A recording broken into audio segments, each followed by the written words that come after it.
What's happening, everybody? In this video, I'm going to show you a strategy that literally doubled sales in one campaign. My name is Kern. So what I want to do today is I want to use the oldest trick in the book, which is to demonstrate we can help you by actually helping you. If you want me and my team to build you the stuff you're about to see me talk about, go to roaz.org/talk. It should be somewhere in the description of this video. That is how you spell ROAS. ROAS.org. Our mission is to make your business more money, and we can do it. Okay, let me show you how to double a campaign. Let me give you the backstory. You ready? Let's go to the computer. This is cool. So let me tell you what went wrong and how horrible everything was, and then how we fixed it. More importantly, how we fixed it. So I ran this campaign right here. All right, and so this was a while ago, and the mission was to sell expensive stuff. This was a webinar, and it was driving to a high-ticket funnel, application funnel, and I had very, very high hopes for it, and it worked okay. All right, so here's the spend on this thing. This is the date range. We were running it. Spent about 20 G's, so it didn't go crazy or whatever, because I thought it didn't work. Here's why. All right, so I'm going to come over here. We're going to use this little tool that I'm crazy about. It's called Segmetrics.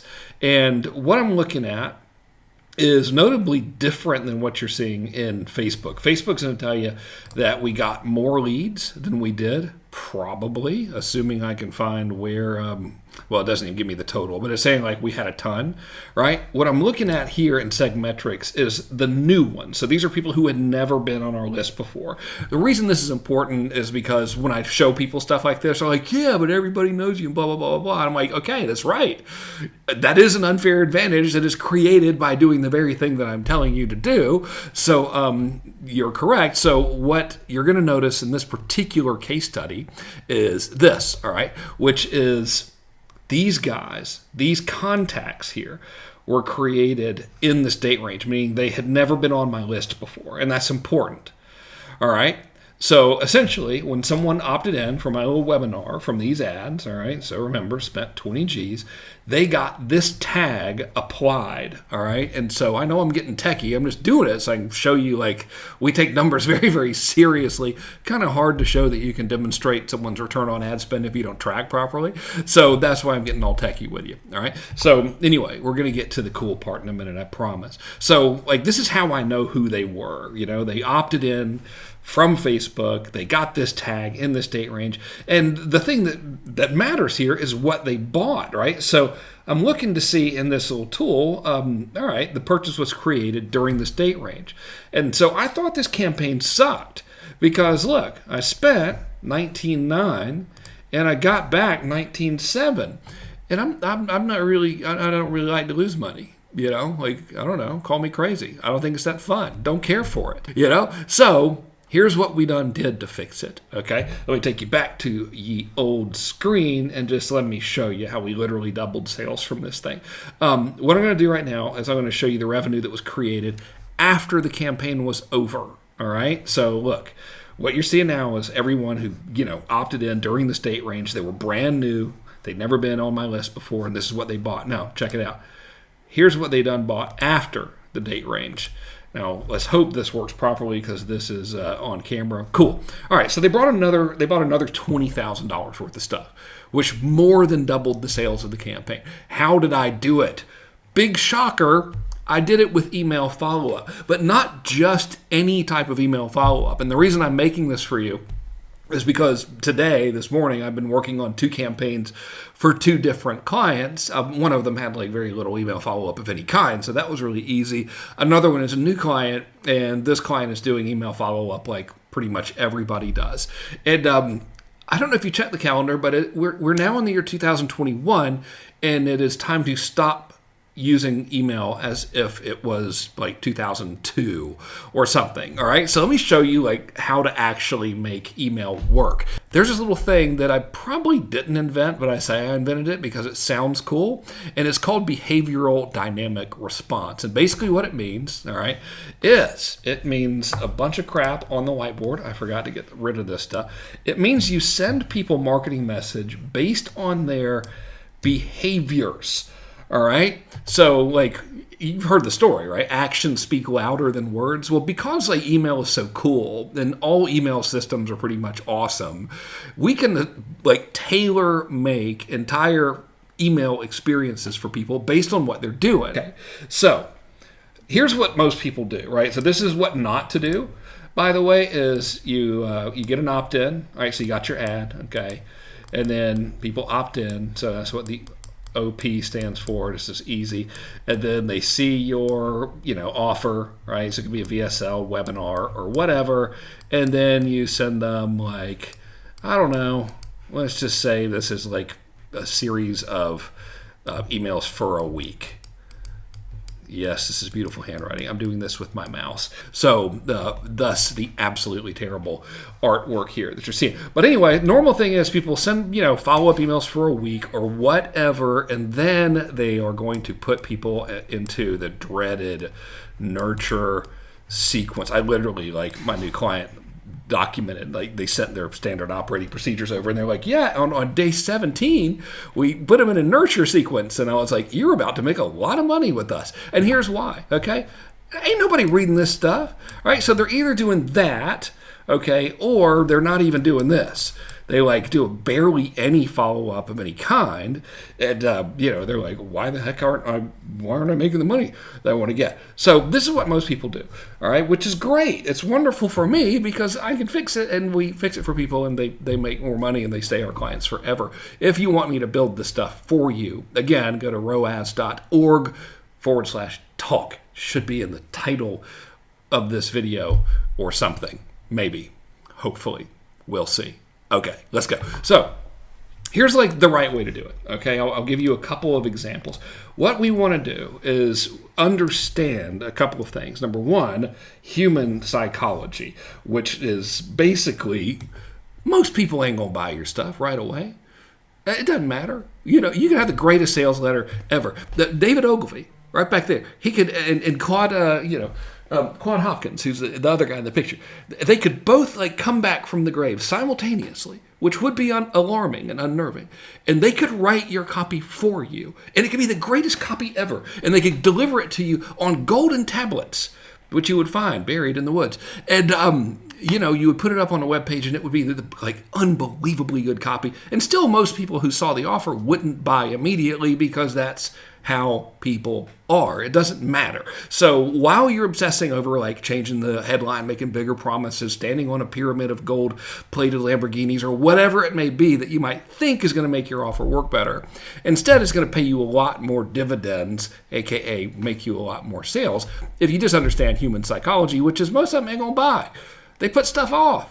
And they think they're going to buy it, and then they'll like, oh, I'm going to buy that, but I'm going to buy it later, and then, they never do, which is why I'm out of coffee right now. Because as much as I like Black Rifle coffee, and as easy it is to go to Amazon and press the buy the coffee and ship it to me button, I put it off until I was out of freaking coffee. So we got to understand that like people have to be reminded to buy your stuff, and we also have to understand that they ain't paying attention, right? So we got to deal with both of those situations in like today's attention world. They're on multiple devices.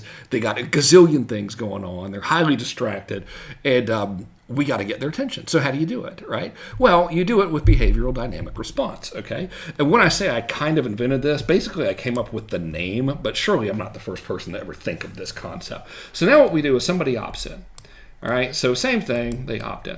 And let's say they are opting in, and you're sending them to, an on-demand class, right, or a webinar, or VSL, whatever you want to call it, and they don't buy, and we're just very sad. Well, the obvious thing to do here, of course, is to put them in some sort of a deadline sequence, right? And it has to be real. Don't put them in a fake one. So we want to put them in a real deadline sequence where like something happens if they don't take action. Price increase, a bonus goes away, or whatever, right? So you're doing that, right? You got that. If you're not doing that, do that now. You're welcome. Please send me everything to the right of the decimal point that you get an increased revenue as a result of doing that. But that's going to get you like some sales, okay? So I want to show you a couple of campaign structures that you can plug in that are going to work really, really well. This is called the dog whistle method, Okay, and I literally just saw this with a client. So let's say you're selling fitness stuff. All right. And like your perfect person, someone who needs to lose 30 pounds. So let's say that's your person and that's mainly who's on your list. All right. And let's say you wanted to use this behavioral dynamic kind of stuff. Okay. So that's like what we've established.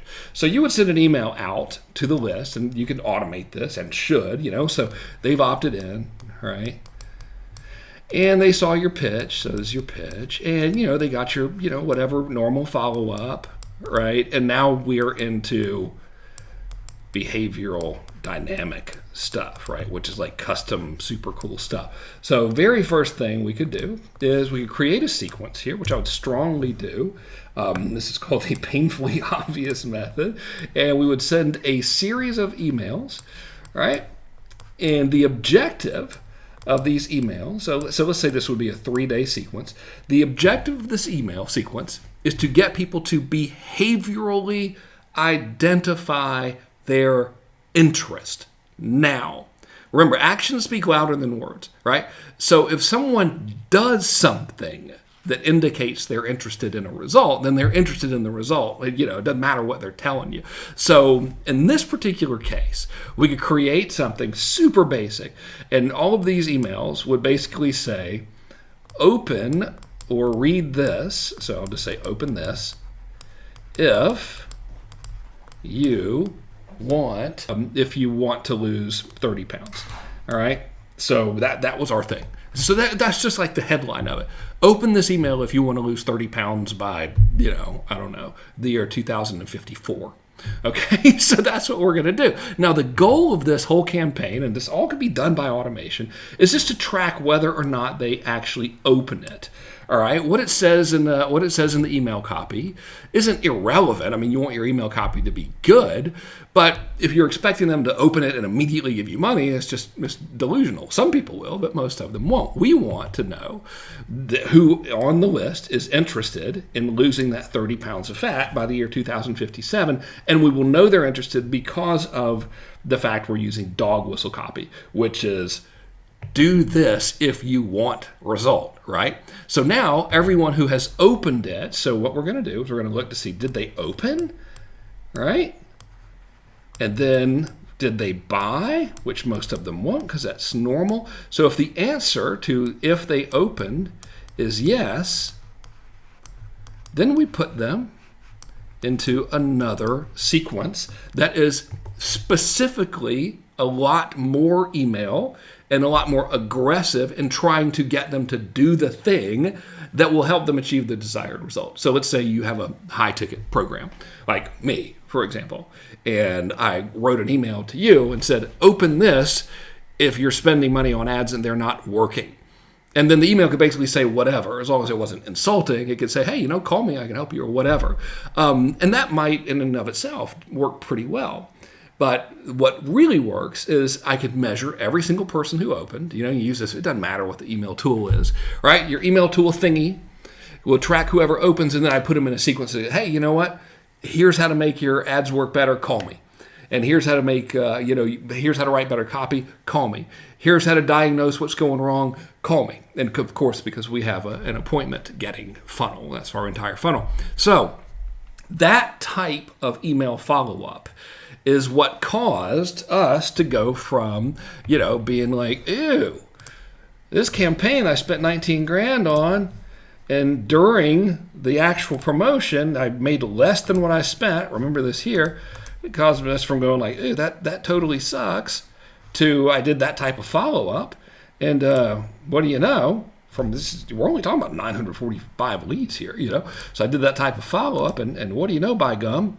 It brought in another 20 grand, right? So that's one strategy that you can use to do it, and you should. And if you want, and there's a gazillion ways to do this, by the way. This is like just the lowest hanging fruit possible. It's like super, super obvious, Open this if your dog won't stop barking. So if you're selling dog training stuff, then you would drive them to a sales letter about, how to make your dog stop barking, and their dog is barking because they opened it, and so you'd put them into a follow-up sequence, so sending them a little bit more email specifically on that topic, driving them to an offer. I think you get it. That's one of a billion ways to slice this avocado. I don't even know the metaphor there, but whatever. If you want us to build this stuff for you, we're good at it. We will increase your return on ad spend. We will generate revenue for you, assuming you've got stuff that we can use to do it, assuming you've got raw material. To find out how and if we can help you is totally free. Go to roaz.org/talk. The link is somewhere near this video. Thank you so much for watching. Hope you all have a great day. Take it easy.